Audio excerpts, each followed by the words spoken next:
Hello, everyone. Welcome to, I'm going to talk about, uh, actually, you know what? Let's start this again.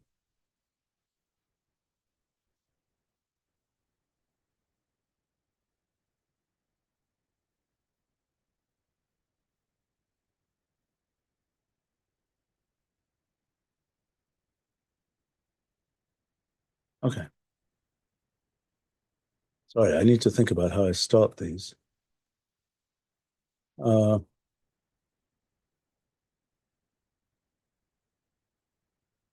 okay, let's go ahead and go live. Hello, everyone. Well, I'm here to talk about nestedly recursive functions based on a piece that I posted a couple of weeks ago now. So let's get to nestedly recursive functions. Yet another releological surprise. Integers, addition, subtraction, maybe multiplication. Surely that's not enough to be able to generate any serious complexity. In the early 1980s, I'd made the very surprising discovery that very simple programs based on cellular automata could generate great complexity. But how widespread was this phenomenon? At the beginning of the 1990s, I had set about exploring this. Over and over, I would consider some type of system and be sure it was too simple to do anything interesting. And over again, I would be wrong. And so it was that on the night of August 13th, 1993, I thought I should just check what could happen with integer functions defined just using subtraction and addition. Well, I knew, of course, about defining functions by recursion, like the Fibonacci function. Show you that.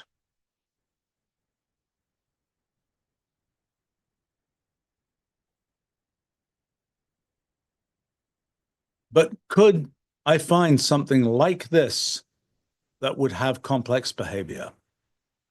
I did the analog of what I've done so many times and just started symbolically enumerating possible definitions. And immediately I saw cases with nested functions like, oops, like, um, like this. For some reason, at the beginning, I wanted to keep the same initial conditions as for Fibonacci. That's f of 1 equals f of 2 equals 1.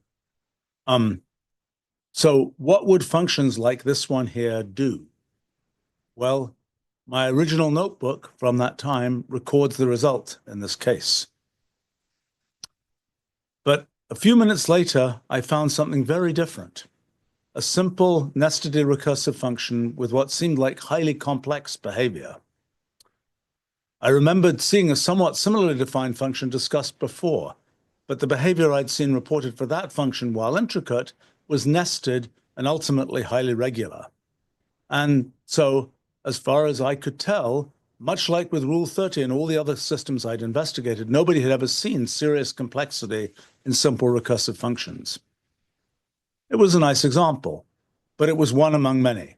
And when I published A New Kind of Science in 2002, I devoted just 4 pages and 7 notes to recursive sequences, even though the gallery that I made of their behavior became a favorite page of mine.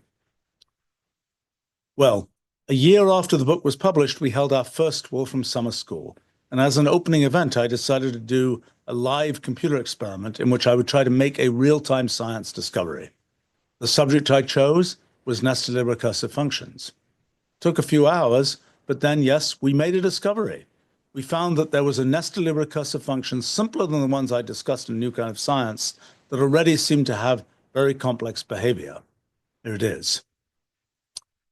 Well, over the couple of decades that followed, I returned many times to nestedly recursive functions, particularly in explorations that I did with high school and other students, or in suggestions I made for student projects. Then recently, I used nestedly recursive functions several times as intuition building examples in various investigations. I'd always felt my work with nestedly recursive functions was unfinished. Beginning about 5 years ago, particularly energized by our physics project, I started looking at harvesting seeds that I'd sown in a new kind of science and before.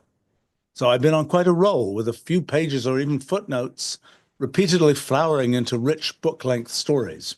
And finally, particularly after my work last year on expression evaluation and fundamental physics, I decided it was time to try to finish my exploration of nestedly recursive functions.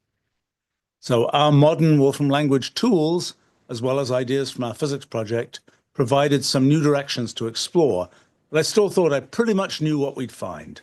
And perhaps after all these years, I should have known better, because somehow in the computational universe and in the world of rheology, there are always surprises. And here, yet again, there was indeed quite a surprise. All right, the basic idea. Consider the definition that we'll later call P312. And the definition, I don't know what that brace F is doing at the beginning, but the definition is just saying F of n blank, any value, such that n is less than or equal to 0 is 1, and F of any other value, n, is 3 plus F of n minus F of n minus 2. We can also write that in this form here. If n is less than or equal to 0, then 1, otherwise 3 plus F of n minus F of n minus 2. So the first few values for F of n generated from this definition are here: 4, 7, 4, 4, 7, 10, 4, 4, 10, 13, 7, etc., etc., etc. If we continue that a bit further, we get this picture here. How are these values actually computed? Well, to see that, we can make kind of an evaluation graph in which we show how each value, F of n, is computed from ones with smaller values of n, here starting from F of 20. So the gray nodes at the bottom here represent initial conditions, places where F of n was sampled for n less than or equal to 0. Remember, that was a condition that we gave at the beginning of the definition. So the two different colors of edges correspond to the two different computations done in evaluating each F of n. So the inner one is shown red, the outer one is shown blue. So the inner one is the red lines there, the outer F evaluation is the blue lines there. So if we continue to F of 30, we get this pattern here. But what's the structure of this graph? If we pull out just the red graph on its own, we see it breaks into two path graphs that consist of the sequences of the F of n for odd and even n respectively. The blue graph, on the other hand, breaks into four components, each always a tree, leading respectively to the four different initial conditions. F of 0 is 1, F of minus 1 is 1, etc. And for example, we can now plot the actual values of F of n, showing which tree F of n for that particular n ends up being associated with. And so that's the picture of that there.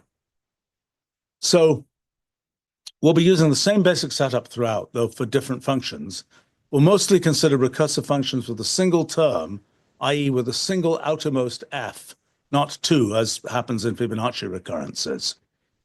So these are specific families of functions. We'll be focusing on the plus-like ones, the times-like ones, the subtract-like ones. We're calling them P, T, and S functions, and they have different forms, and they have different asymptotic behavior.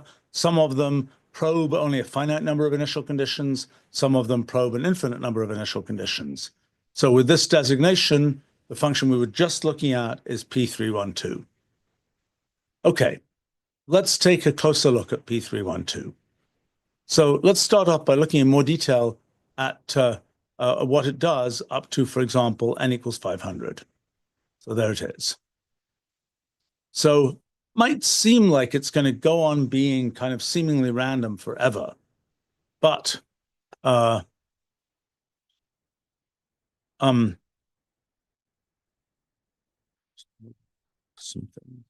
screen here. There we go.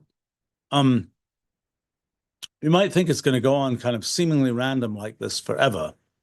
But if we take it further, we get a surprise. It seems to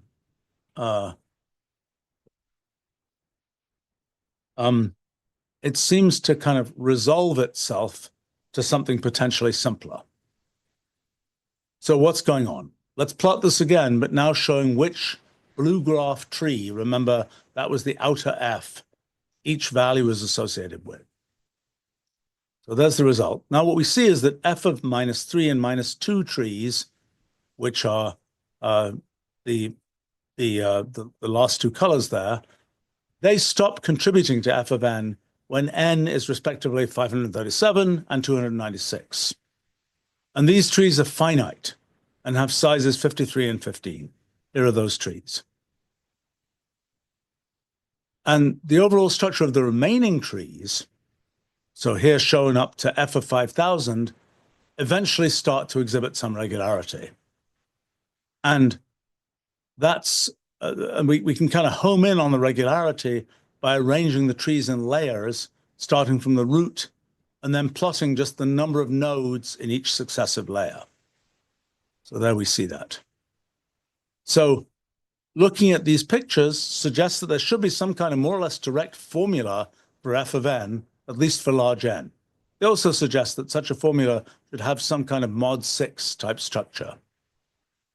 And yes, there does turn out to be essentially a formula, though the formula is quite complicated and reminiscent of several other strangely messy formulas in other really illogical cases, like as a Turing machine 600720 that I talked about in New Kind of Science, or the combinator expression that you get from a combination of what is it, 7 carefully arranged S's.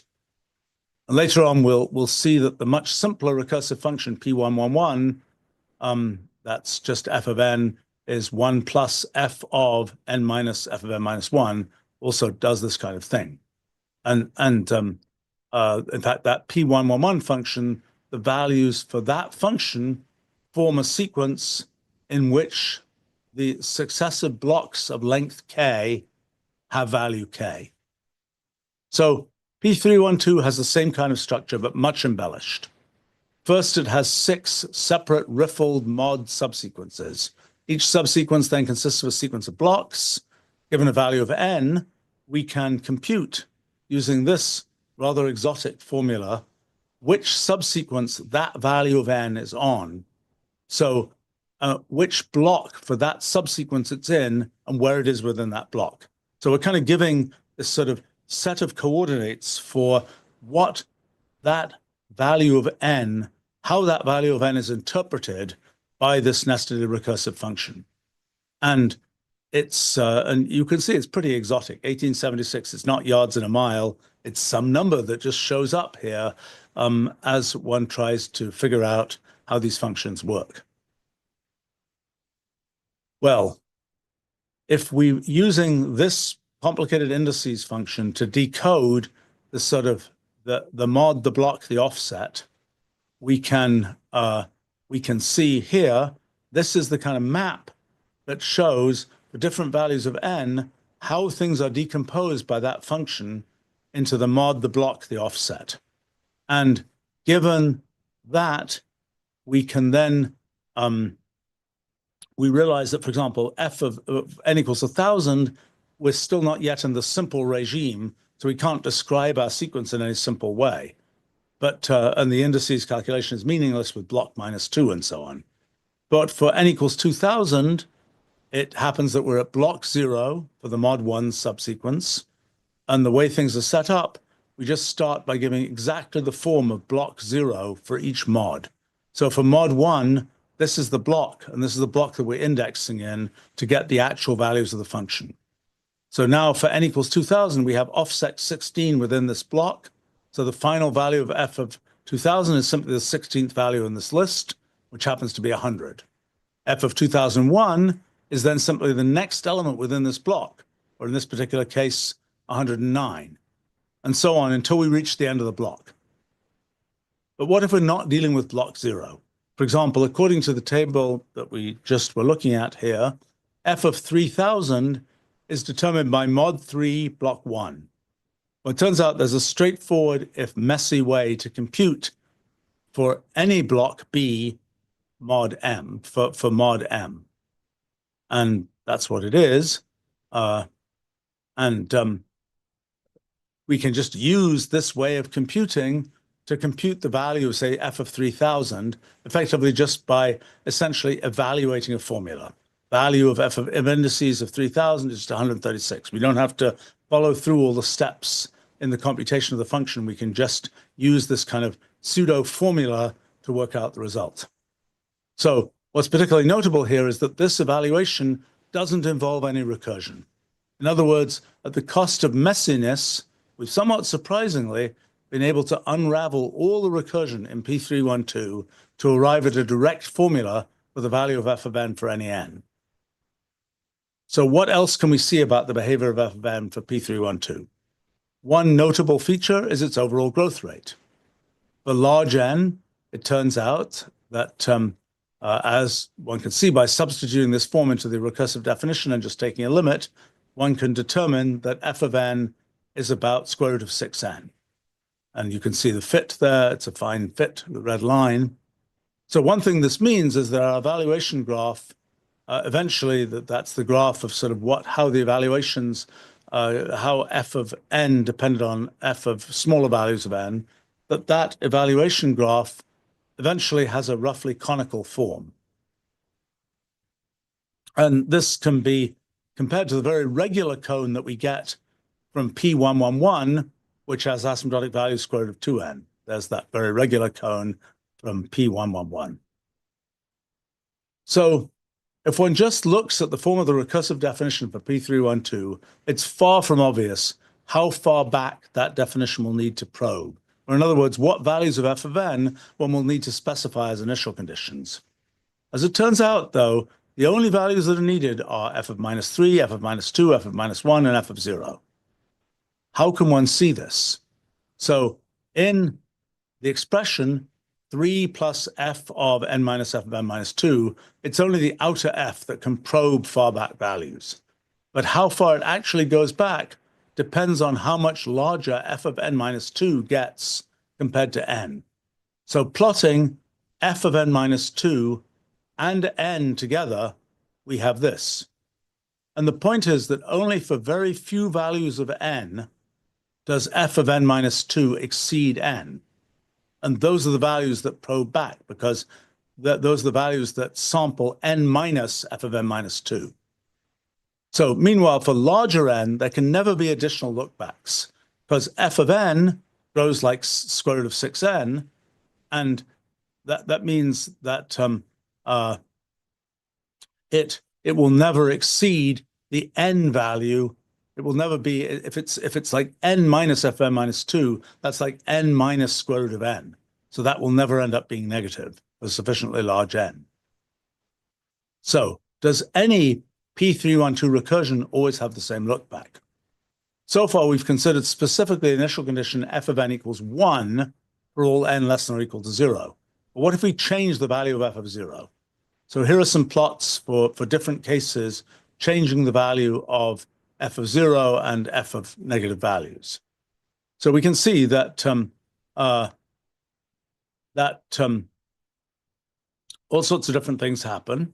So with f of 0 equals z, let's say, the look back goes to minus z for z greater than or equal to 3, and to z minus 4 for z between 1 and 2, z equal 1 and 2. So if z is less than or equal to 0, the function f of n is basically not defined, because the recursion is trying to compute f of n from f of n, or f of n plus 1, and so on. So it never makes progress. So the case f of 0 equals 2, i.e. z equals 2, is the one that involves the least look back and a total of 3 initial values. So that's how that works. And this is the evaluation graph. It's just going down to the initial values f of 0 equals 2. In this case, f of minus 1 is 1, f of minus 2 is 1. So by comparison, here's the evaluation graph for f of 0 equals 5, and that involves 6 initial values. So if we plot the value of f of n as a function of the value of f of 0, is what we get. For n less than 3, n is less than 3 times f of 0, so kind of the line across this picture, f of n always has simple behavior and is essentially periodic. That's what those vertical stripes are doing in this picture. And it's actually periodic with period 3. Those are the values. And it turns out that for any specified initial configuration of values, there is always only bounded lookback, with the bound apparently being determined by the largest of the initial values. That's f of n sub init. So what about the behavior of f of n for large n? Just like in our original f of 0 equals 1 case, we can construct those sort of blue graph trees of the outer f's rooted at each of the initial conditions. In the case f of 0 equals 1, we found that of the 4 trees, only 2 continue to grow as n increases. As we vary f of 0, the number of surviving trees varies quite erratically. So that this is plotting the number of surviving trees as a function of f of 0. So what about if we, instead of changing f of 0 and keeping all the other f of minus k equal to 1, we set f of n equals s, let's say, for all n less than or equal to 0. The result is somewhat surprising. For s greater than 2, the behavior turns out to be simple and similar to the behavior that we got for P111. So what can P312 be made to do if we change its initial conditions? With f of n equals 2 for n less than 0, we see that for small f of 0, the behavior remains tame, but for larger f, but as f of 0 increases, it starts showing increasing complexity. So this is the case where f of n equals 2 for all those very negative values, but then we set f of 0 separately, and this is showing what happens as when initial conditions where we're changing f of 0, but leaving f of negative numbers always equal to 2. So one question to ask is, what set of values f of n takes on? Given that the initial values have certain residues mod 3, all subsequent values must have the same residues. But apart from this constraint, it seems that all values for f of n are obtained, which is not surprising given that f of n grows only like square root of n. So it kind of gets to bounce around within the values that it can get to. All right, let's move on here. Let's talk about the P family, that is, of which P312 is an example. That's recursions of the form f of n is equal to a plus f of n minus b times f of n minus c. So P312 is just one example of this P family defined this way. And here's the behavior of some other P, ABC type sequences. And here are the evaluation graphs for those sequences, those recursive definitions. P312 is the first kind of seriously complex example. P111 has a particularly simple form that's shown right here, which turns out to correspond to the very simple formula given just in terms of a floor of a square root. So, and the evaluation graph in this case is just this here. Only a single initial condition, f of 0 equals 1, is used, and there's only a single blue graph tree with a simple form like this. So another interesting case is P123. That's the sequence we get for P123. And picking out only odd values of n, this is what we get. It might look just like the behavior of P111, but it's not.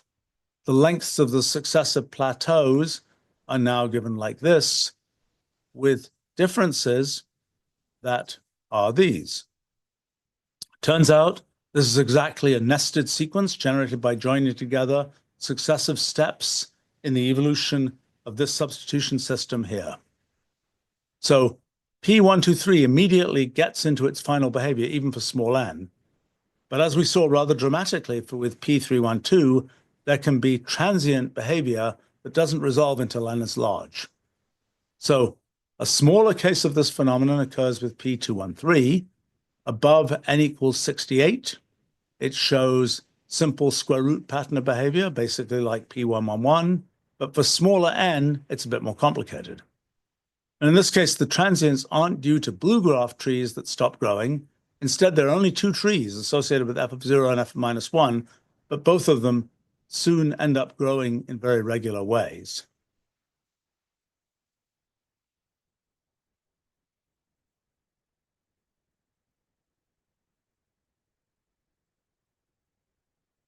Okay, let's go on. Let's talk about the T family. That's f of n is, here, I'll show you. That's the form of the T family. This is the case where the outermost operation is not addition, but is times. That's why it's called the T family, or multiplication. Okay. Well, so here are some examples of behavior one gets for this T family. In each case, we're plotting on a log scale, and we're not including the T1 blank blank cases, which are always trivial. So we see that some sequences have very regular and readily predictable behavior, others do not.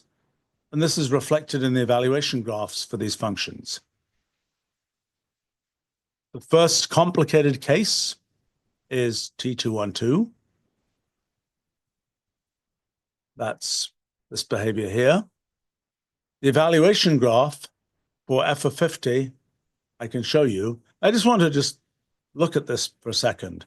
Look at how simple that function is. 2 times f of n minus f of n minus 2. And look at how complicated its behavior appears. This is like quintessential kind of fair for the computational universe. Anyway, the evaluation graph for f of 50 in this case looks like this. And there's something that is immediately notable is that in addition to looking back to the values f of 0 and f of minus 1, it also looks back to f of minus 24. Meanwhile, the evaluation graph for f of 51 looks back not only to f of 0 and f of minus 1, but also to f of minus 3 and f of minus 27. How far back does it look in general? Here's a plot showing which lookbacks are made as a function of n, with the roots of the blue graph trees being highlighted. So this is showing what, as a function of n on the x-axis, this shows what on the y-axis, what initial value it looks back to. So there's some alternation between behaviors for even and odd n, but apart from that, additional lookbacks are just steadily added as n increases. And indeed, the total number of lookbacks follows this simple pattern. But just for once, if one looks in more detail, it's not so simple. The lengths of the successive blocks are these.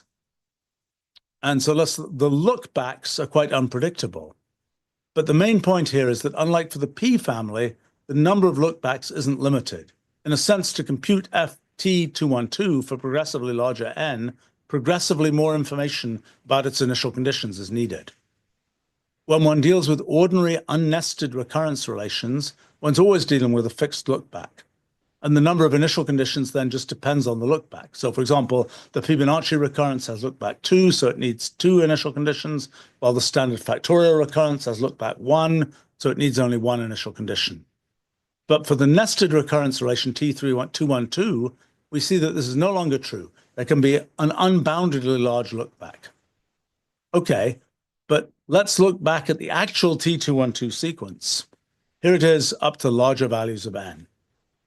Or plotting each point as a dot looks like this. So given the recursive definition of f of n, the values of f of n must always be powers of 2. So this shows where each successive power of 2 is first reached as a function of n. Meanwhile, this shows the accumulated average of log to the base 2 of f of n as a function of n. So this is very well fit by just 0.38 times log n, implying that at least with this averaging, f of n asymptotically approximates n to the 0.26. And yes, it's somewhat surprising that what seems like a very exponential recursive definition should lead to an f of n that increases only like a power. But needless to say, this is the kind of surprise one has to expect in the computational universe. It's worth noticing that f of n fluctuates very intensely as a function of n. The overall distribution of values is very close to exponentially distributed. For example, with the distribution of logarithmic values of f of n for n between 9 million and 10 million looking like this. What can we say about this whole sequence? Let's say we reduce mod 2, the powers of 2 for each f of n, then we get a sequence which starts like this. It's definitely not uniformly random, but if one looks at blocks of sequential values, one can plot at which n each of the 2 to the b possible configurations of a length b block first appears. And eventually it seems as if all length b blocks for any given b will appear. By the way, whereas in the P family there were always a limited number of blue graph trees associated with a limited number of initial conditions, for T212, the number of such trees increases with n as more initial conditions are used. So for example, here are the trees for f of 50 and f of 51. That's f of 50, and that's, oops, I think we don't have f of 51 here. But there'll be more trees for f of 51. So far we've discussed T212 only with the initial condition f of n equals 1 or n less than or equal to 0. The fact that f of n is always a power of 2 relies on every initial value also being a power of 2. But here's what happens, for example, if f of n equals 2 to the s for n less than or equal to 0. So in general, one could think of T212 as transforming an ultimately infinite sequence of initial conditions into an infinite sequence of function values with different forms of initial conditions, potentially giving very different sequences of function values. So these are for different choices of our initial values. So note that for all choices of initial conditions, not all choices of initial conditions are possible. Some lead to situations like f of n being given in terms of f of n, or f of n being given in terms of only of f of n plus 1, where the evaluation of the function just can't make progress. All right, let's talk about the summer school sequence, T311. That's f of n equals 3 times f of n minus f of n minus 1. This was the sequence that we came up with at the 2003 summer school. So, well, we explored okay,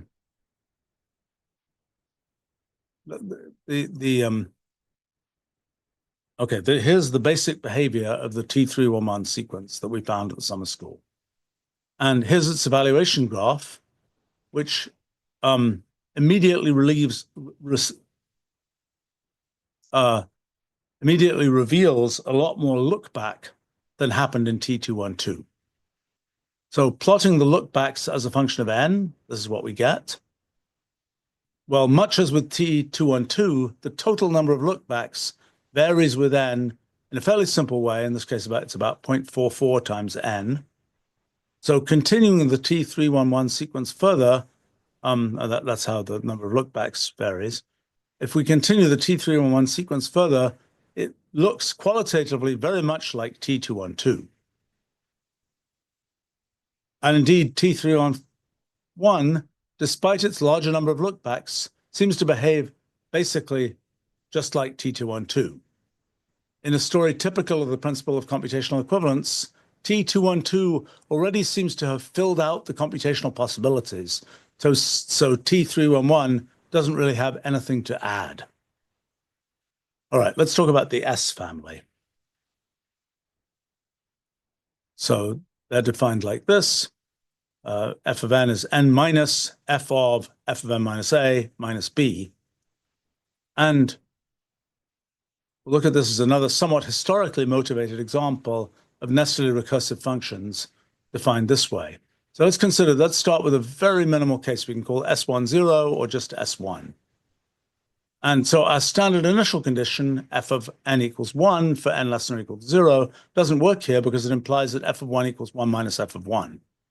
But if we take f of n equal to 1 for n less than or equal to 1, we get the following behavior here.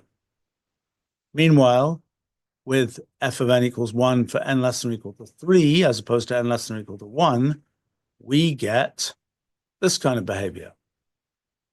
Well, the first obvious feature of both of these results is their overall slope, which turns out to be about 1 over phi, where phi is the golden ratio, 1 over phi is about 0.618. Not too hard to see why one gets this slope. Assume that for large n, we can take f of n equals sigma times n, then substitute this form into both sides of the recursive definition for the S family to get basically sigma times n is n minus sigma times n minus a minus b. So for large n, all that survives is the condition for the coefficients of n to be, which is this, sigma equals 1 minus sigma squared, which has solution sigma equals 1 over phi. So plotting f of n minus n over phi to kind of detrend it, for the case f of n equals 1, for n less than or equal to 1, we get this. And the evaluation graph in this case has a fairly simple form, as we can see even more clearly with a different graph layout. It's notable that only the initial condition f of 1 equals 1 is used, leading to a single blue graph tree that turns out to have a very simple kind of Fibonacci tree form, which, as we'll discuss below, as this has been known since the 1970s. Well, from this it follows that f of n is related to the Fibonacci-like substitution system that's given like this. In fact, the sequence of values for f of n can be computed just in this way, as an accumulation of substitution system results. And it turns out that in this case, f of n is just given exactly by the floor of n plus 1 divided by golden ratio. So what about when f of n equals 1, not just for n equals less than or equal to 1, but beyond? For n less than or equal to 2, the results are essentially the same as for n less than or equal to 1. But for n less than or equal to 3, that means that f of 1 equals 1, f of 2 equals 1, f of 3 equals 1. There's a surprise. The behavior is considerably more complicated. So let's just plot f of n minus n over phi, and we do it at different scales here, and we can see this kind of behavior. So looking at the evaluation graph in this case, we can see that the only initial conditions sampled are f of 1 equals 1 and f of 3 equals 1, with f of 2 only being reached if one specifically starts with f of 2. That's a piece of the evaluation graph in this case. Continuing the evaluation graph, we see kind of a mixture of irregularity and comparative regularity. So the plot of f of n has a sort of strange, that was this picture here, has a sort of strange hand-drawn appearance with overall regularity but detailed apparent randomness. The most obvious large-scale feature is bursting behavior interspersed in audio. If you played this in audio, maybe we can do that, with an annoying hum that comes from those little wiggles, that systematic wiggles that you see before the bursts. So the bursts all seem to have approximately, not exactly the same structure, and get systematically larger. The lengths of successive regions of calm between bursts, characterized by runs with, let's say, f of n abs of f of n minus n over phi being less than 3, seem to consistently increase by a factor of phi. So what happens to S1 with other initial conditions? Here are a few examples. So how does, that's what happens with S1. How does SA depend on A? That's the coefficient in the first coefficient in the original definition. Well, sometimes there's at least a certain amount of clear regularity. Sometimes it's more complicated. As is very common, adding the parameter b in the definition doesn't seem to lead to fundamentally new behavior, though for b greater than 0, the initial condition f of n equals 1 and less than equal to 0 can be used, and that's the result that we get.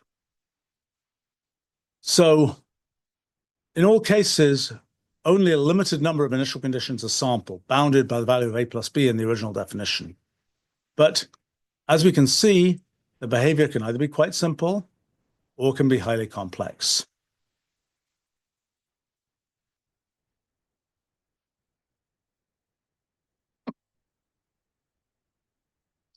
What about more complicated rules? So highly complex behavior arises even from very simple rules. It's a phenomenon one sees all over the computational universe. And we're seeing it here in nestedly recursive functions. But if we make the rules, i.e. definitions for our functions, more complicated, will we see fundamentally different behavior or just more of the same? The principle of computational equivalence, as well as many empirical observations of other systems, suggests that it'll be just sort of more of the same. That once one's passed a fairly low threshold, the computational sophistication and complexity of behavior will no longer change. And indeed, this is what one sees in nestedly recursive functions. But below the threshold, different kinds of things can happen with different kinds of rules. There are several directions in which one can make rules more complicated. One that we won't discuss here is to use operations that go beyond arithmetic, like conditional ones or bitwise operations or whatever. Others tend to involve adding more instances of f in our definitions. An obvious way to do this is to take f of n to be given by a sum of terms in kind of Fibonacci style. There are very specific forms we can consider. As a first example that we can call f sub 3 ab, you can look at something like this. So the value of a doesn't seem to matter much. But changing b, we see this kind of behavior. So f312 has unbounded look back, at least starting with f of n equals 1 for n less than or equal to 0. But for larger b, f sub 3 1b has bounded look back. In both f sub 313 and f sub 315, there is continuing large-scale structure that we can see in these log plots, though this doesn't seem to be reflected in the corresponding evaluation graphs. As another level of Fibonacci-style definition, we can consider f sub 4 ab. That's given by something like this, but the 4 specified the sub 4, f sub 4, the 4 means there are 4 parameters. But the typical behavior here does not seem much different from what we already saw with the one-term definitions involving only 2 f's. So these are the f sub 4 definitions. So we note that f sub 4 AA is equivalent to s sub 2 A. So cases like f sub 4 13 lead after a transient to pre or exponential growth. So a somewhat more unusual case is what we can call g sub 3 ABC. That's this function here. So if we kind of subtract overall trends, this is the behavior we get from that function.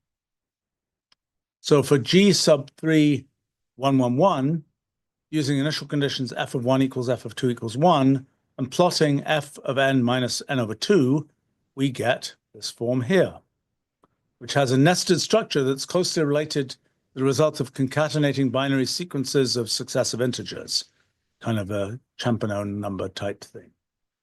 But despite the regularity in the sequence of values, the evaluation graph for this function is not particularly simple.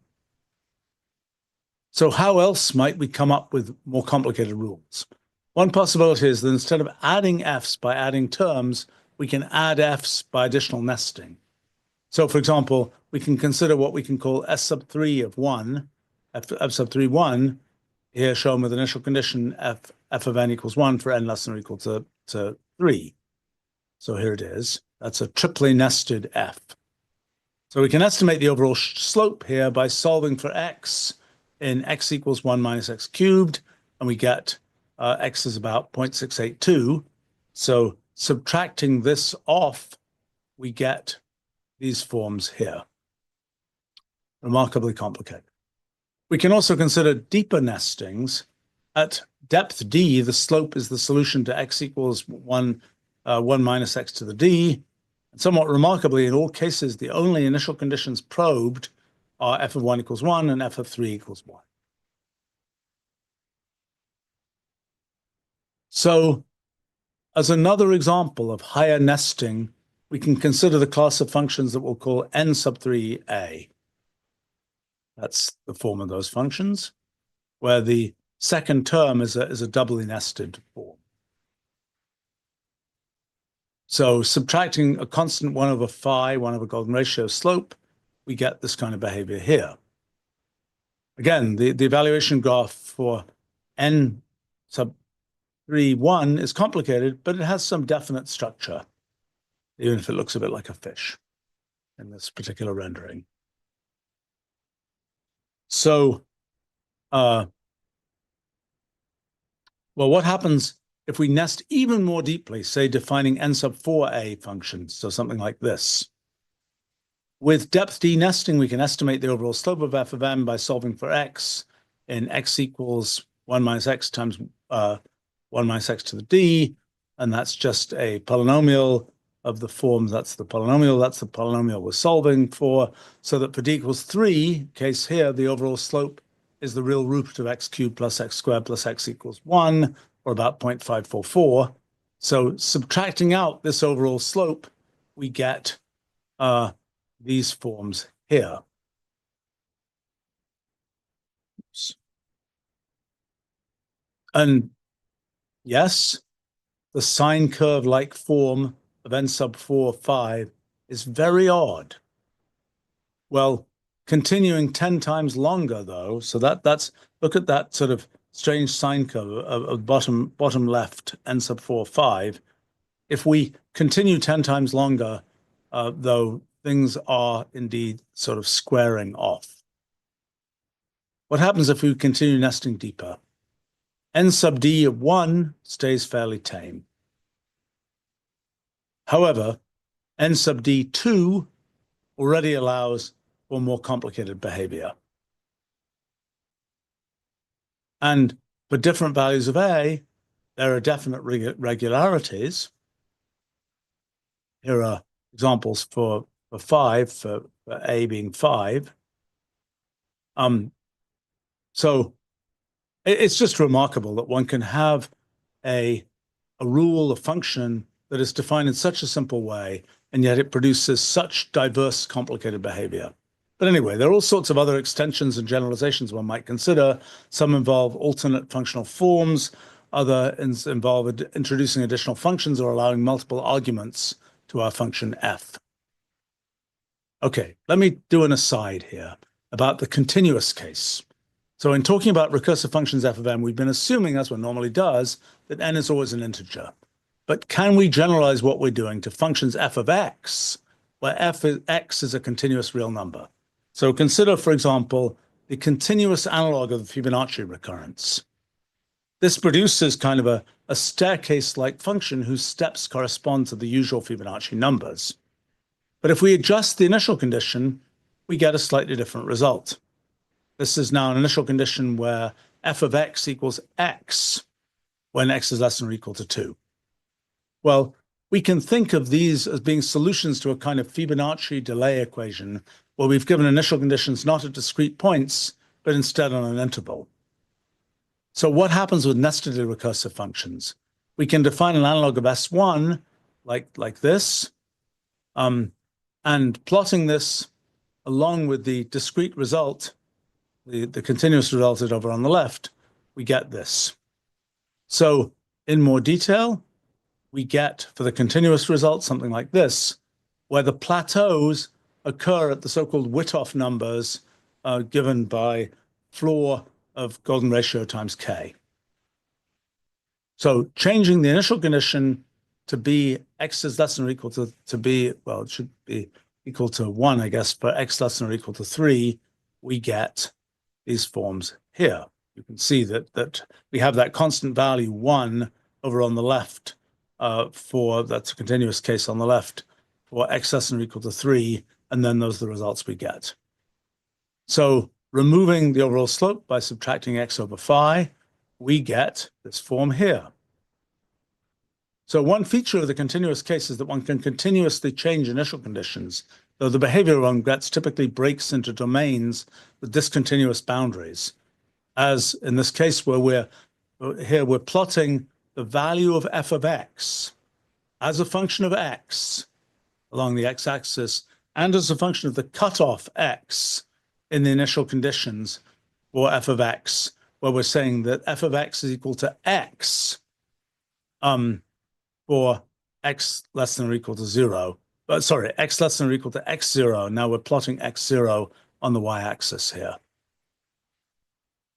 So what about other rules? A rule like P312, given constant initial conditions, effectively just copies and translates the initial interval and gives a simple order 0 interpolation of the discrete case. With initial condition f of x equals x, some segments get tipped, but otherwise it's pretty straightforward. So all the cases we've considered here don't look back to negative values in either the discrete or continuous case. But what about a rule like T212 that progressively looks back further? With the initial condition f of x equals 1 for x less than or equal to 0, one gets the same result as in the discrete case. But if one uses the initial condition f of x is abs of x minus 1 for x less than or equal to 0, and the abs of x minus 1 is needed to avoid ending up with f of x depending on f of y or y greater than x, one instead has this form here. So this is what we're looking at. If x is less than or equal to 0, then the result is abs of x minus 1. Otherwise, it's 2f of x minus f of x minus 2. So this gives a rather different result. That's what it looks like. Continuing for larger x on a log scale, this is what we get. So successively zooming in on one of the first regions of noise, we see that it ultimately consists just of a large number of straight segments. So this is now looking, zooming in by factors of 10 on a place where there's sort of that initial noise. So what's going on here? If we count the number of initial conditions that are used for different values of x, we see that it has discontinuous changes, and that's what leads to disjoint segments in f of x. So that's the number of initial conditions used for a given x value to evaluate f of x for a certain specific value of x. We use some discrete number of initial conditions. Plotting that discrete number of initial conditions, it jumps as you change x. So plotting over a larger range of x values, the number of initial conditions used looks something like this. And plotting the actual values of those initial conditions, we get this weird looking curve. So if we go on, more intense regions that we go to later, sort of more intense regions of noise, we see more fragmentation. And presumably in the limit x goes to infinity, we get an analog of an essential singularity in f of x. Well, I mean, I find it completely remarkable that, and I'd never seen anything like this, that these continuous recursion relations lead to behavior that's like this. But anyway, for the S family with its overall n over phi trend, even constant initial conditions, say for S1, already lead to tipping, here shown sort of compared to the discrete case. And that's just another example of this, and one could go on and study these other Nestedly recursive functions for continuous values x. And I think there's all kinds of interesting mathematics to do there. I just scratched the surface of that. All right, how do you actually compute recursive functions? Let's say we have a recursive function like the standard Fibonacci one. How do we actually use this to compute the value of, say, f of 7? Well, we can start from f of 7, then use the definition to write this as f of 6 plus f of 5, then write f of 6 as f of 5 plus f of 4, and so on. And we can represent this using an evaluation graph in this form here. But this computation is, in a sense, very wasteful. For example, it's independently computing f of 3 5 separate times, and of course getting the same answer each time. But what if we just stored each f of n as soon as we compute it, and then retrieve the stored cached value whenever we need it again? In the Wolfram language, it's a very simple change to our original definition. Here it is. Now the evaluation graph in this case becomes much simpler when we're now caching values. And indeed, it's this kind of minimal evaluation graph that we've been using in everything we've discussed so far. We've merged identical values in everything we've discussed so far. What's the relationship between the tree evaluation graph and this minimal one? The tree graph is basically an unrolled version of the minimal graph in which all possible paths that can be taken from the root node to the initial condition nodes have been treed out. In general, the number of edges that come out of a single node in an evaluation graph will be equal to the number of instances of the function f that appear on the right-hand side of the recursive definition we're using. So 2 in the case of the standard Fibonacci definition. So this means that if the maximum length of path from the root to the initial conditions is s, the maximum number of nodes that can appear in the unrolled graph is 2 to the s. And whenever there are a fixed set of initial conditions, i.e. if there's always the same look back, the maximum path length is essentially n, implying that in the end, the maximum number of possible nodes in the unrolled graph will be 2 to the n. So in the actual case of the Fibonacci recurrence, the number of nodes in the unrolled graph is 5 to the n, or about 1.6 to the n. But if we actually evaluate f of 7, say in the Wolfram language, what is the sequence of f of n's that we'll end up computing? Or in effect, how will the evaluation graph be traversed? So here are the results for the unrolled and minimal evaluation graphs, that is with and without caching and with caching. These are showing in the process of evaluation what value of n is being computed. At the first evaluation, it's 7, et cetera, et cetera, et cetera. By the time we get to the 30th evaluation, it looks like it's evaluating f of 1. The 31st is evaluating f of 0, and so on, in the uncached case. So particularly in the first case, this isn't the only conceivable result we could have gotten. It's the way it is here because of the particular leftmost innermost evaluation order that the Wolfram language uses by default. In effect, we're traversing the graph in a depth-first way, the evaluation graph, that is, in a depth-first way. In principle, we could use other traversal orders, leading to f of n's being evaluated in different orders. But unless we allow other operations, like f of 3 plus f of 3 goes to 2 times f of 3, to be interspersed with f evaluations, we'll always end up with the same number of f evaluations for any given evaluation graph. But for a given evaluation graph. But what is the correct evaluation graph? The unrolled one or the minimal one? Well, it depends on the computational primitives we're prepared to use. With a pure stack machine, the unrolled graph is the only possible one. But if we allow random access memory, then the minimal graph becomes possible. Okay, so what happens with nestedly recursive functions? Here, for example, are the unrolled and minimal graphs for T212. And here are the sequences of f of n's that are computed. So on the left, it's without caching. On the right, it's with caching. And here's a comparison of the number of nodes, i.e. the number of f evaluations, from the unrolled and minimal evaluation graphs. So clearly with the minimal graph, where we're doing caching, we have to do a lot less evaluations on a log scale. So it's roughly 1.2 to the n for the unrolled case versus 0.5 n linear for the other case. So different recursive functions lead to different patterns of behavior. The differences are less obvious in evaluation graphs, but can be quite obvious in the actual sequence of f of n's that are evaluated. So here's some T212 for a couple of different initial conditions. But although looking at evaluation sequences from unrolled evaluation graphs can be helpful as a way of classifying behavior, the exponentially more steps involved in the unrolled graph typically make it impractical in practice. Okay, primitive recursive or not. Recursive functions have a fairly long history that we'll talk about soon, and for nearly 100 years, there's been a distinction made between primitive recursive functions and general recursive functions. Primitive recursive functions are basically ones where there's a know-in-advance pattern of computation that has to be done. General recursive functions are ones that may, in effect, make one have to search arbitrarily far to get what one needs. In Wolfram language terms, primitive recursive functions are roughly ones that can be constructed directly using functions like nest and fold, perhaps nested. General recursive functions can also involve functions like nest while and fold while. So, for example, the standard Fibonacci definition, the function f of n is primitive recursive and can be written, for example, in this form with a single nest.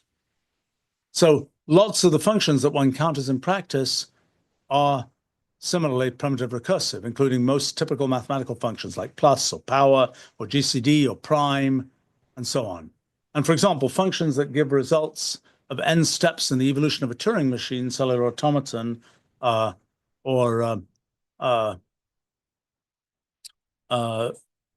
so on, are also primitive recursive. But functions that, for example, test whether a Turing machine will ever halt or give the state that it achieves if and when it does halt are not, in general, primitive recursive. On the face of it, our nestedly recursive functions seem like they must be primitive recursive since they don't, for example, appear to be searching for anything. But things like the presence of longer and longer lookbacks raise questions. And then there's the potential confusion of the very first example, dating from the late 1920s, of a recursively defined function known not to be primitive recursive, the Ackermann function. The Ackermann function has 3 or sometimes 2 arguments, and notably its definition, which is here given in sort of classic form, includes nested recursion. So this is what the evaluation graphs look like for some small cases of the Ackermann function. And so we can look at the form of the Ackermann function in more, we can sort of unroll it for specific initial values, f of 0, f of 1, f of 2, and so on. Something got left out here. Oops. Well, at least in this form, f of mxy involves m nestings. But a given primitive recursive function can only involve a fixed number of nestings. It might be conceivable that we could rewrite f of mxy in certain cases to involve only a fixed number of nestings. But if we look at f of mmm, then this turns out to inevitably grow too rapidly to be represented by a fixed number of nestings, and thus cannot be primitive recursive. But it turns out that the fact this can happen depends critically on the Ackermann function, that's the function we've just been talking about, having more than one argument, so that one can construct the kind of diagonal like f of mmm. So what about our nestedly recursive functions? Well, at least in the form that we've used them, they can all be written in terms of fold. The key idea is to accumulate a list of values so far, conveniently represented as an association, sampling whichever parts are needed, and then at the end, taking the last element. So for example, the summer school function, this one here, can be written in this form here with just a fold. So an important feature here is that we're getting lookup, the function lookup, to give 1 if the value it's trying to look up hasn't been filled in yet, implementing the fact that f of n equals 1 for any n less than or equal to 0. So yes, our recursive definition might look back further and further, but it always just finds value 1, which is easy for us to represent without, for example, any extra nesting. Well, the ultimate historical definition of primitive recursion, though, doesn't involve subsets of the Wolfram language. The definition was given almost exactly 100 years too early. Instead, it involves a specific set of simple primitives. And that's these things here, the 0 primitive, the successor primitive, the projection primitive, the composition primitive, and the recursion primitive. There is an alternative equivalent definition for recursion. Notice the recursion here given with pattern matching. We can do it explicitly. I don't have the form. We can also give it explicitly in terms of fold if we want to. So can our nestedly recursive functions be written purely in terms of these classic primitive recursive primitives? The answer is yes, though it's seriously complicated. A simple function like plus can, for example, I don't think we're giving this form, okay, you can write plus as r of p1 comma s, so that we can compute plus just by applying that function r p1 of s to 2 and 3, that gives 5. times from written of R of Z of C plus P1, P3, and so on. And factorial can be written in some similarly simple form, but even Fibonacci, for example, seems to require a very much longer specification. In writing kind of primitive recursive style definitions of Wolfram language, we accumulated in lists and associations, values in lists and associations. But in the ultimate definition of primitive recursion, there are no such constructs. The only form of data is positive integers. But for our definitions of nested recursive functions, we can use a tupling function that packages up any integer list of integer values into a single integer and an untupling function that unpacks it. And we can do this, say, based on a two-element tupling, a pairing function that works like this. So this is taking pairs of integers and writing like the pair of integers 5, 3 is just encoded as 28, or the pair of integers 2, 5 is encoded as 33. We're encoding pairs of integers as single integers. What about the actual if n is less than or equal to 1, 0, then 1 look-back test? Well, if can be written in primitive recursive form too. For example, I don't have that form, unfortunately. So there's a form that's fairly short, R of C of S, Z, C of F of C of S of P2 of n, which is equivalent to if n is less than or equal to 0, 1, otherwise f of n. So our nestedly recursive functions, as we're using them, are indeed primitive recursive. And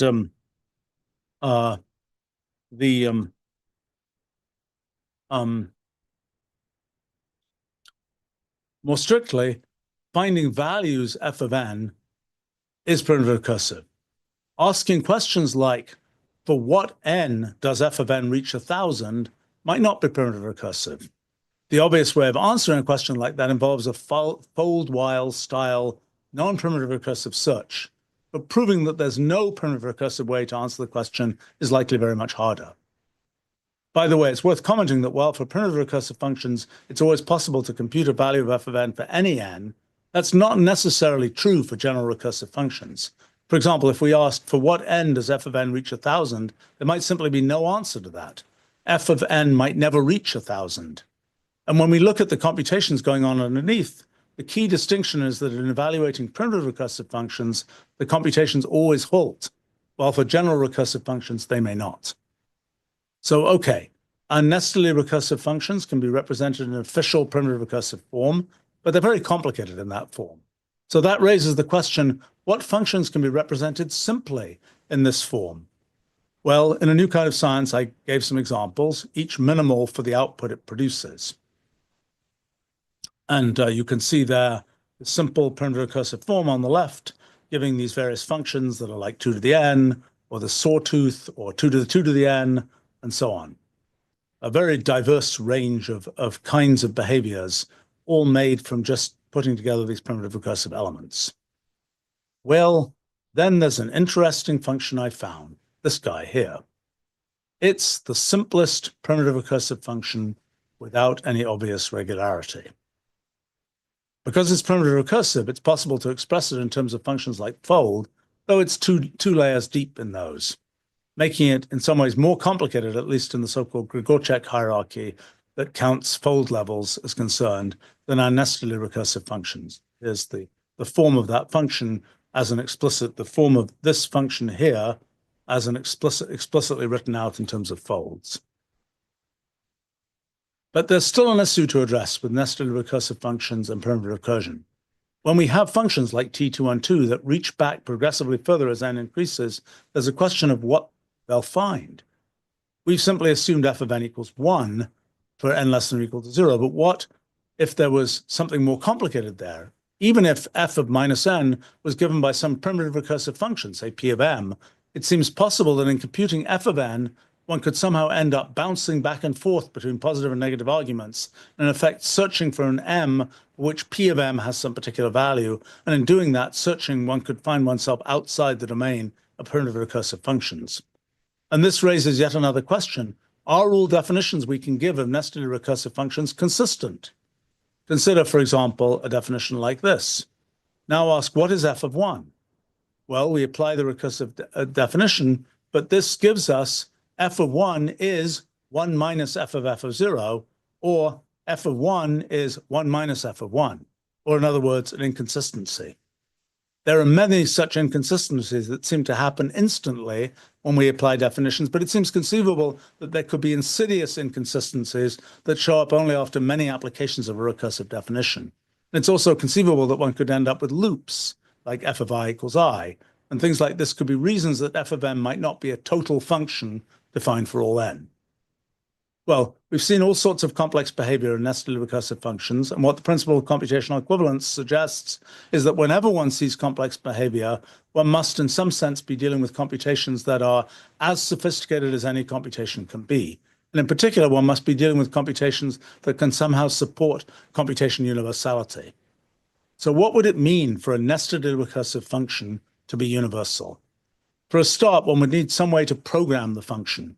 There seem to be a couple of possibilities. First, one could imagine packing both code and data into the argument n of f of n.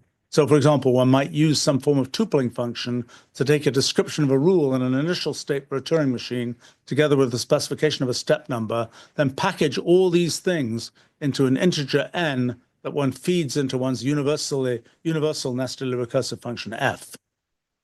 Then the idea would be that the value computed for f of n could be decoded to give the state of the Turing machine at the specified step.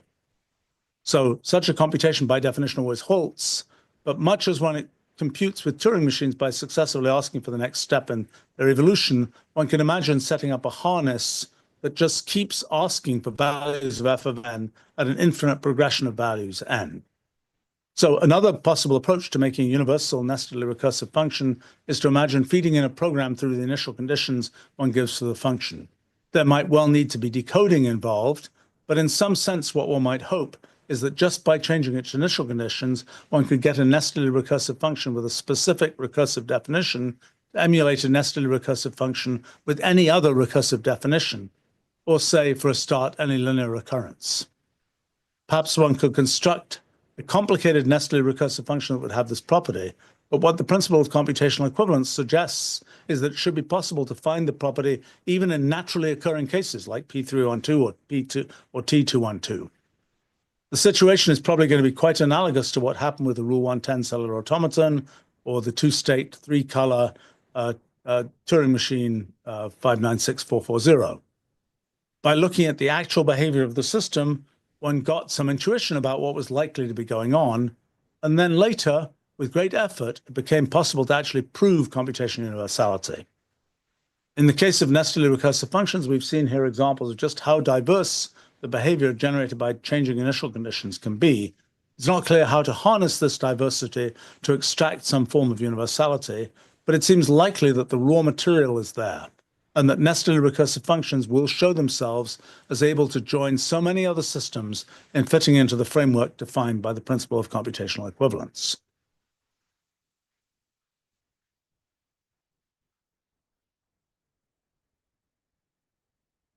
Okay, let's talk about some history. Well, once one has the concept of functions and the concept of recursion, nestedly recursive functions aren't in some sense a complicated idea. And between kind of that fact and the fact that nestedly recursive functions haven't historically had a clear place in any major line of mathematical or other development, it's quite difficult to be sure one's accurately tracing their history. But I'll describe at least what I currently know. The concept of something like recursion is very old, closely related to mathematical induction, which was already being used for proofs by Euclid around 300 BC. In a quite different vein, or around the same time, though not recorded in written form until many centuries later, Fibonacci numbers arose in Indian culture in connection with the enumeration of prosody. You know, how many different orders are there in which to say the Sanskrit words in this Veda? Then in 1202, Leonardo Fibonacci, at the end of his calculational math book Liber Abaci, which was notable for popularizing Hindu Arabic numerals in the West, stated, more or less as a recreational example, his rabbit problem in recursive form. and explicitly listed the Fibonacci numbers up to 377. But despite this early appearance, explicit recursively defined sequences remained largely a curiosity until as late as the latter part of the 20th century. So the concept of an abstract function began to emerge with calculus in the late 1600s and became more solidified in the 1700s, but basically always in the context of continuous arguments. A variety of specific examples of recurrence relations for binomial coefficients, Bernoulli numbers, and so on were in fairly widespread use. But there didn't seem yet to have yet been a sense that there was a general mathematical structure to study. In the course of the 1800s, there had been an increasing emphasis on rigor and abstraction in mathematics, leading by the latter part of the century to a serious effort to axiomatize concepts associated with numbers. Starting with concepts like the recursive definition of integers by repeated application of the successor operation, by the time of Peano's axioms for arithmetic in 1891, there was a clear general notion, particularly related to the induction axiom, that integer functions could be defined recursively.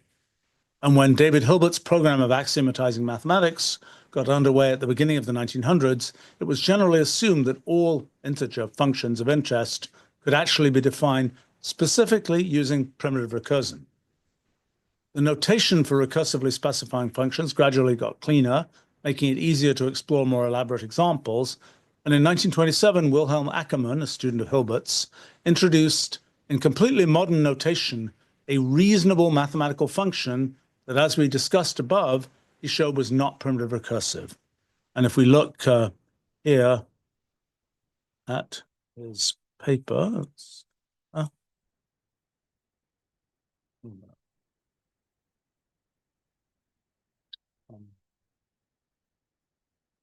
place here.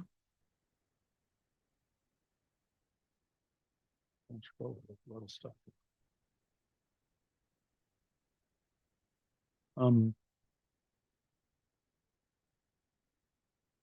There we go. Then this is the paper from Wilhelm Ackermann, 1927. Right there, in this paper, without any particular comment, and is a Nestedly recursive function definition from 1927. Well, in 1931, Kurt Gödel streamlined the representation of recursion and solidified the notion of general recursion.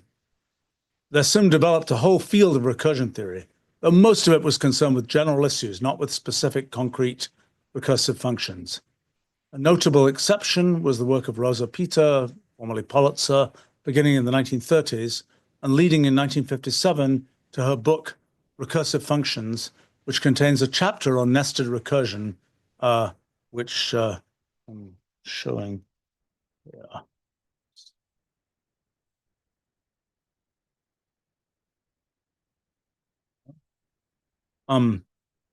Whole chapter on nested recursion.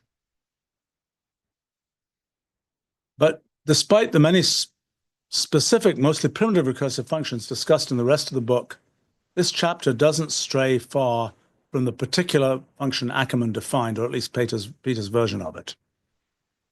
Well, what about the recreational mathematics literature? By the late 1800s, there were all sorts of publications involving numbers, games, and so on, that at least implicitly involved recursion.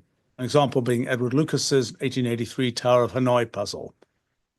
But perhaps because problems tended to be stated in words rather than in mathematical notation, it doesn't seem as if nestedly recursive functions ever showed up.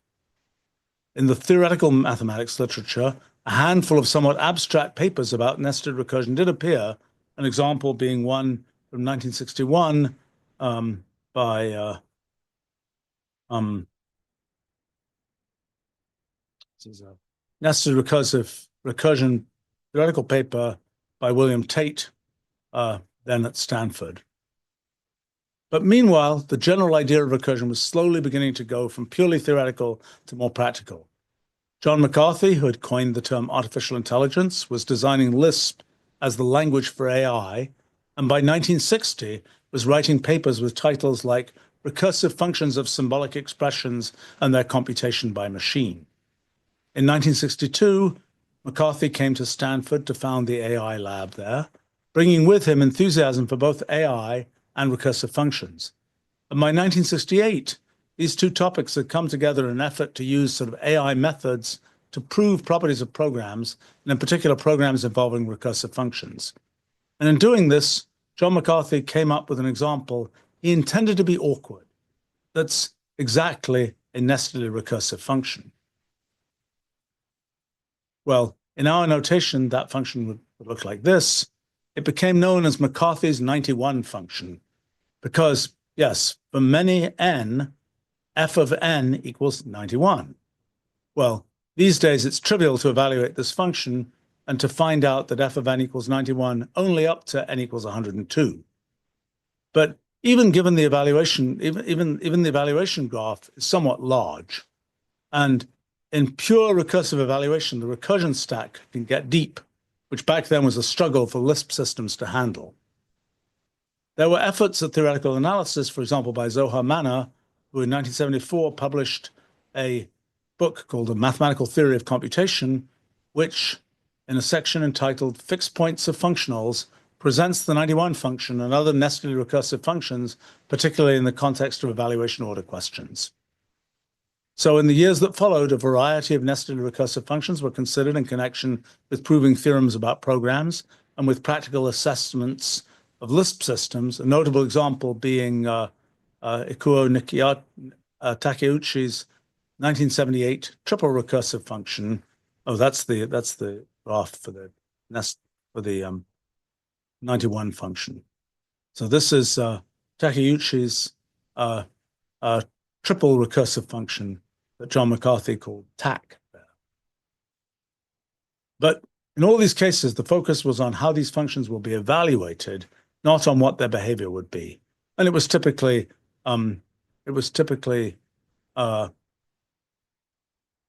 very, very simple behavior. But now we have to follow another thread in the story. Back in 1961, right on the Stanford campus, a then 16-year-old Douglas Hofstadter was being led towards nestedly recursive functions. As Doug tells it, it all started with him seeing that squares are interspersed with gaps of 1 or 2 between triangular numbers, and then noticing patterns in those gaps, and later realizing that they showed nesting. Meanwhile, at Stanford, he had access to a computer running Algol, a language which, like Lisp, and unlike Fortran, supported recursion, though this wasn't particularly advertised since recursion was still generally considered quite obscure. As Doug tells it, within a year or two, he was using Algol to do things like recursively create trees representing English sentences. Meanwhile, in a kind of imitation of the Elusis game, guess a card kind of game, Doug was apparently challenging his fellow students to a function game based on guessing a math function from specified values. And as he tells it, he found that functions that were defined recursively were the ones people found it hardest to guess. Well, that was all in the early 1960s, but it wasn't until the mid-1970s that Doug Hofstadter returned to such pursuits. After various adventures, Doug was back at Stanford writing what became his book, Gödelischer Bach. And in 1977, he sent a letter to Niels Sloan, creator of the 1973 A Handbook of Integer Sequences, and what's now the Online Encyclopedia of Integer Sequences, or OEIS. Here's the letter. As suggested by the accumulation of sequence ID notations that are written on the right in the letter, Doug's eta sequences had actually been studied in number theory before. In fact, since at least the 1920s, they're now usually called beta sequences. But the letter went on, now introducing some related sequences that had nestedly recursive definitions. As Doug pointed out, these particular sequences, which were derived from golden ratio versions of his eta sequences, have a very regular form, which we would now call nested. And it was the properties of this form that Doug seemed most concerned about in the letter. But actually, as we saw above, just a small change in initial conditions in what I'm calling S1 would have led to much wilder behavior. But that apparently wasn't something Doug happened to notice. A bit later in the letter, though, there was another nestedly recursive sequence that Doug described as a horse of an entirely another color. The, quotes, absolutely crazy in caps, Q sequence.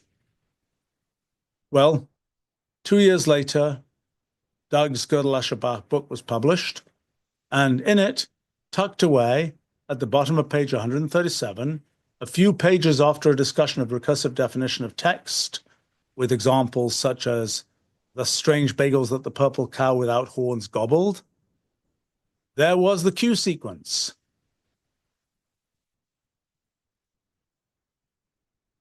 Strangely, though, there was no picture of it, and Doug listed only 17 terms, which until I was writing this was all I assumed he had computed.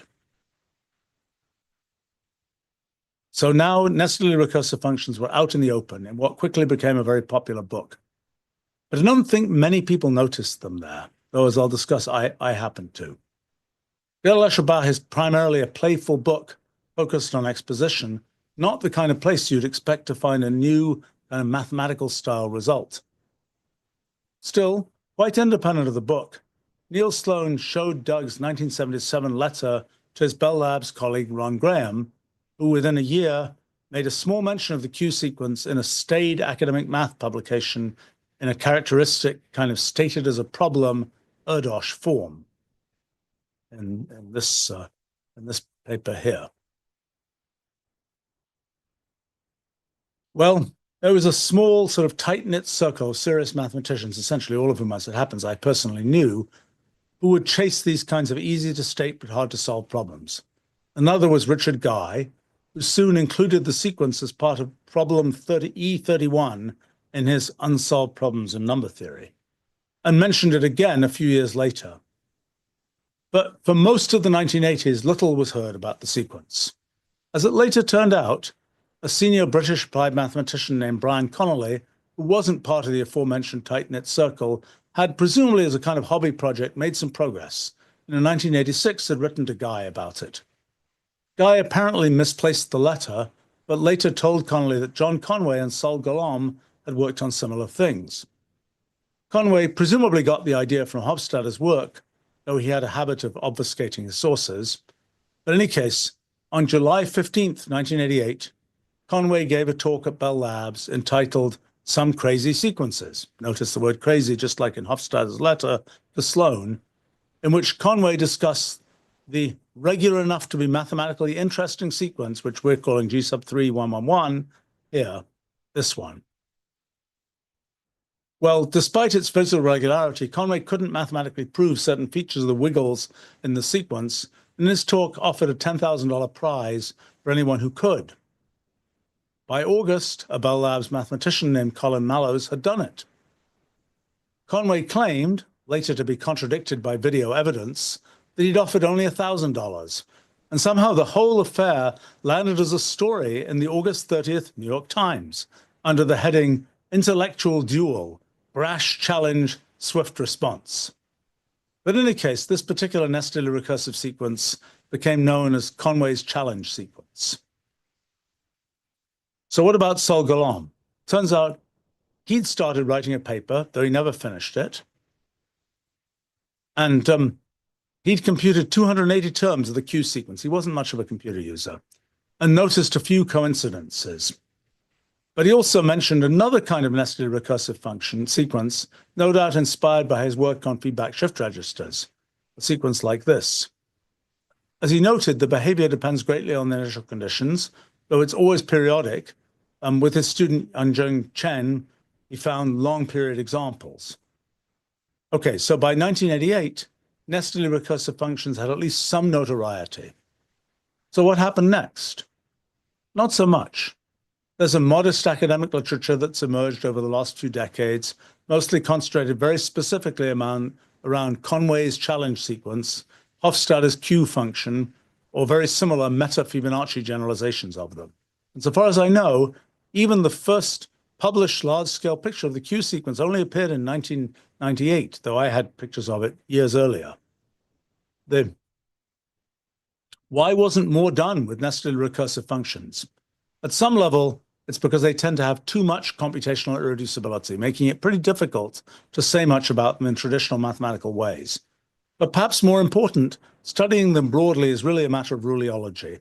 It requires the idea of rules and of expecting the kinds of behavior and phenomena that are characteristic of systems in the computational universe, And that's something that's still not nearly as widely understood as it should be. Well, let me talk about my personal story with nestedly recursive functions. I think 1979 was the year when I first sort of took recursion seriously. I'd heard about the Fibonacci sequence, though not under that name, as a young child many years earlier, and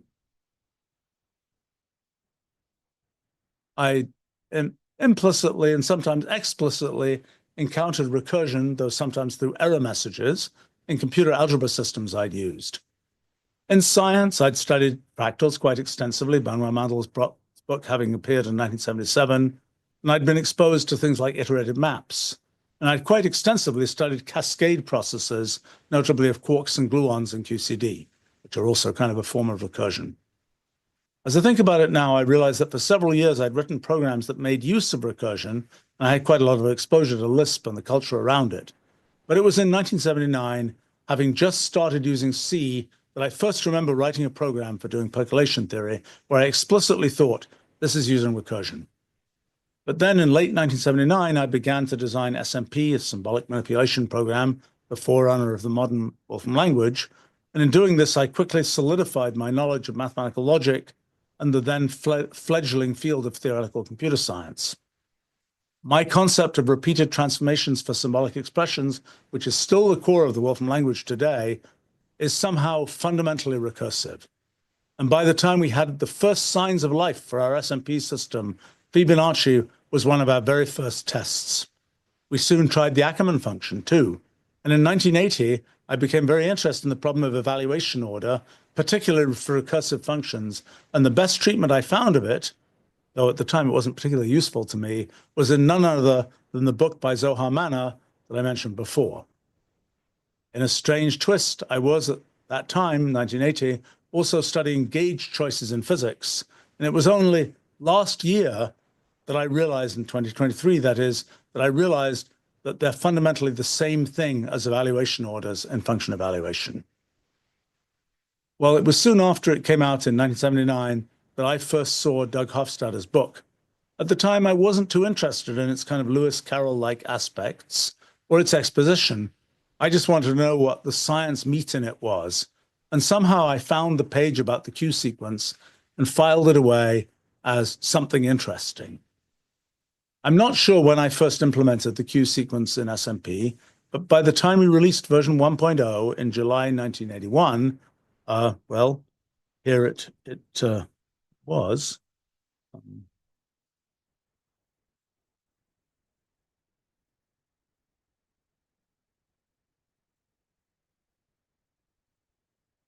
It was an external package, hence the X prefix, for evaluating Hofstadter's recursive function.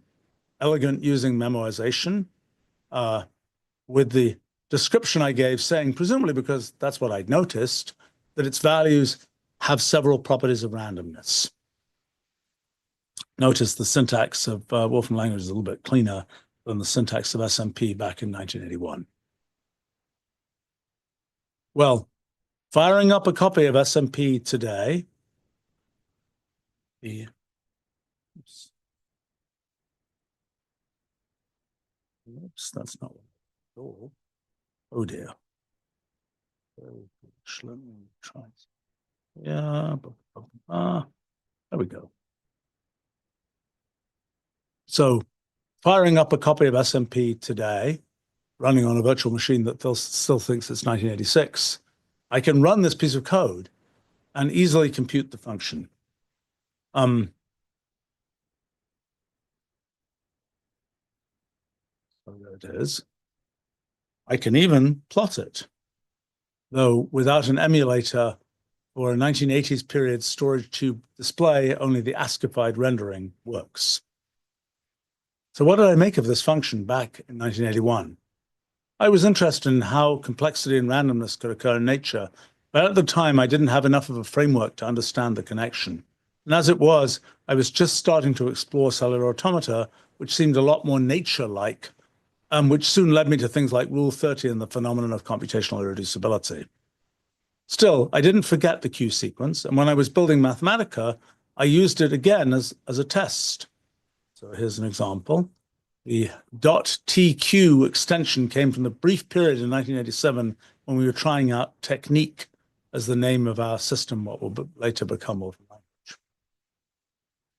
When Mathematica 1.0 was released on June 23rd, 1988, the Q sequence appeared again, this time as an example in the soon in every major bookstore Mathematica book. I don't think I was aware of Conway's lecture that occurred just 18 days later. And for a couple of years, I was consumed with tending to a young product and a young company. But by 1991, I was getting ready to launch into basic science again. Meanwhile, the number theorist and today horologist Ilan Vardy, yet again from Stanford, had been working at Wolfram Research and writing a book entitled Computational Recreations in Mathematica, which included a long section on the analysis of Takeuchi's nested recursive function TAC.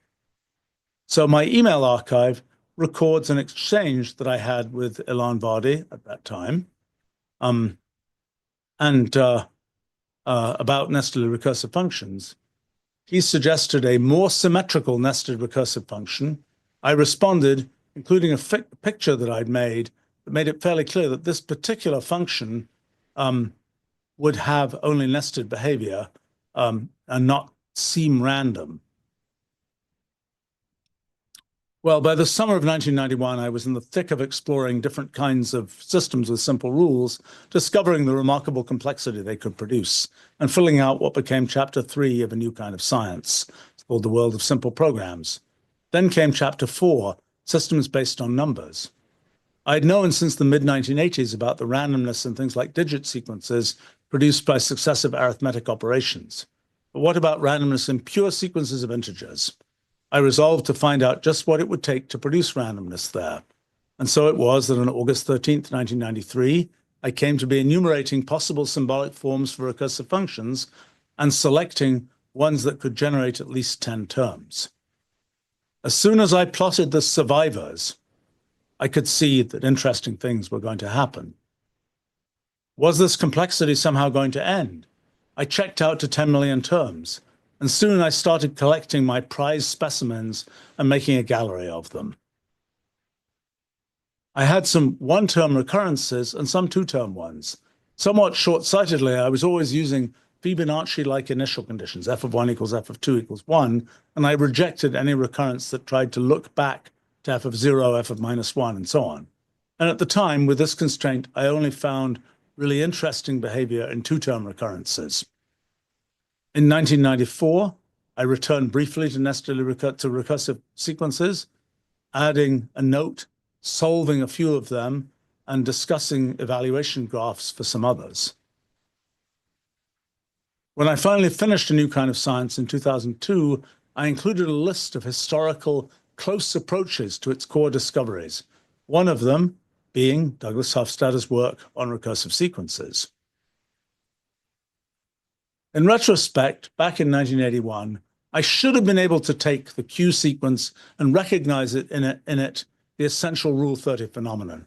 But as it was, it took another decade and many other explorations in the computational universe for me to build up the right conceptual framework to see this. In A New Kind of Science, I studied many kinds of systems, probing them far enough, I hoped, to see their most important features. But recursive functions were an example where I always felt there was more to do. I felt I'd only just scratched the surface. In June 2003, a year after A New Kind of Science was published, we held our first summer school. And as a way to introduce methodology and to be sure that people knew I was fallible and approachable, I decided on the first day of the summer school to do a live experiment and to try to stumble my way to discovering something new, live and in public. A few minutes before the session started, I picked the subject, recursive functions. I began with some examples I knew, then it was time to go exploring. At first, a lot of functions didn't work because they were looking back too far. But then someone piped up, why not just say that f of n is 1 whenever n isn't a positive integer? Good idea, and very easy to try. Soon we had the obvious functions written. So today we probably use total instead of apply plus, but otherwise there's nothing out of date in this piece of Wolfram language code. And in a typical story of Wolfram language helps one think clearly, the obvious function was also very general and allowed a recurrence with any number of terms. So why not just start with one term? And immediately there it was, what we're now calling T311. And then in the same notebook, a plot. And yes, after version 6, one didn't need the show or the trailing semicolon. Of course, as is the nature of computational constructions, this is something timeless that looks the same as it did 21 years ago, well, except now that our plots display with color by default. I thought this was a pretty neat discovery, and I just couldn't believe that years earlier I'd failed to see the obvious generalization of having infinite initial conditions. The next week I did a follow-up session, this time talking about how one would write up a discovery like this. We started off with possible titles, including many audience suggestions, like self-poetic sequences and so on. And yes, the first title listed is exactly the one I've now used in the thing that I just wrote a couple of weeks ago. In the notebook I created back then, there were some first notes, some of which should still be explored, about what could be written. Well, 3 hours later, on the afternoon of July 11th, 2003, there's another notebook with the beginnings of a write-up. By the way, another thing we came up with at the summer school was the non-nestedly recursive function that's given like this, and plotting this. Oh, I don't know why that first line is there. That first line is a copy of the second one. We should just look at the second one. In any case, plotting this gives this result. Bizarrely, reminiscent of McCarthy's 91 function, where n greater than or equal to 396, g of n plus 1 minus g of n is always 97. And g of n equals 386.06 plus 97 times n minus 396. But in any case, a week or so after my write-up session, the summer school was over. In January 2004, I briefly picked up the project again and made some pictures that, yes, show interesting structure that perhaps I should investigate now. In the years that followed, I would occasionally bring nested recursive functions out again, particularly in interacting with high school and other students. And at our summer programs, I suggested projects with them for a number of students. In 2008, they seemed like an obvious, interesting thing to add to our demonstrations project, but mostly they languished until that is my burst to finish this intellectual energy that followed the launch of our physics project in 2020. So here it is, finally, after a journey of some 43 years, I feel like I've been able to do some justice to nestedly recursive functions and provided a bit more illumination to yet another corner of the computational universe. Needless to say, there are many, many additional questions and issues to explore, different primitives, mod, floor, and so on, multiple functions that refer to each other, multi-way cases, functions based on rational numbers, and endless potential approaches to analysis, identifying pockets of regularity and computational reducibility. Well, that's what I wrote. I might just mention, in terms of the history, that many of the people that I mentioned, I personally knew, just a few of them. John Conway, I first met in 1984, Paul Erdos, 1986, Sol Golom in 1981, Ron Graham, 1983, Benoit Mandelbrot, 1986, John McCarthy, 1981, and Neil Sloan, 1983. By the way, in the thing that I wrote, I also included what I think is a pretty complete bibliography of nestedly recursive functions, which lists, I don't know what, some 100 or so different papers that have been written over the years about nestedly recursive functions, though somebody just sent me one more, so it has to be added to the bibliography. But that's what I wrote about nestedly recursive functions. Now, I guess we might have time for a few questions here. Let me see what has come in. Let's see what I can talk to you about.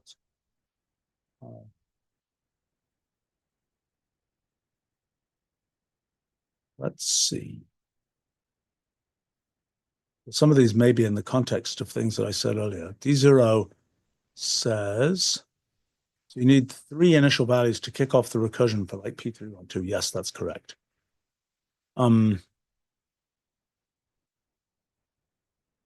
see. Rouliad, nice handle, asks what make the functions become 3-dimensional. I think I was showing these plots of graphs that are just showing what function evaluation for f of n depends on what other function evaluation for some f of n minus something. And so that's just showing the graph of dependencies, and one can render those graphs in kind of any form. And I was rendering them in 3 dimensions. The reason that they're cones is that one is kind of these trees are sort of connecting together many things in this sort of in this blue collection, and as it connects all those things together, one's inevitably sort of winding around a cone. Let's see. Dolphin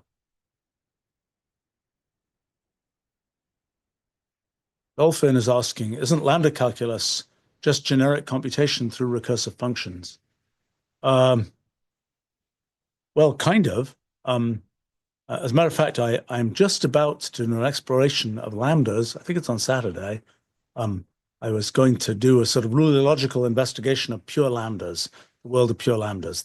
They're also functions that can apply to each other and so on in this recursive way. But the particular form of sort of nested recursion that I'm defining here is a little different than one naturally gets with lambdas. Let's see. Sloth asks, saying it's a layperson question, but it doesn't sound so layperson to me. Is nested recursion treated same manner as non-nested recursion when deriving generating function representations? Do we have non-recursive closed form representations for these functions in general? Absolutely not. It is my strong suspicion that there, in a sense, are no closed forms for most nested recursive functions. The statement there are no closed forms is essentially a statement of computational irreducibility. The only way to know the answer is by explicitly working out the function. There's no way to just have a one and done formula where you feed in an n, and immediately, without going step by step in the recursion, you get out the answer. Generating functions are a powerful technique for ordinary recursive functions. I have no idea what they would look like for nested recursive functions. An interesting question. One could imagine, I didn't try it, it's a thing to try, to write out a formal power series and apply the function.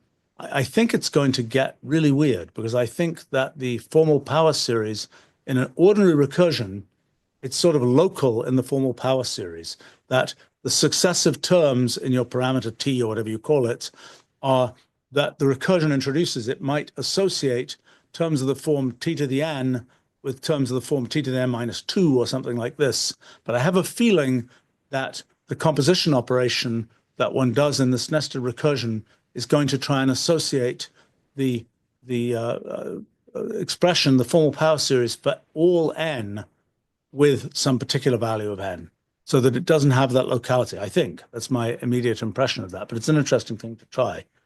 Someone should absolutely try it.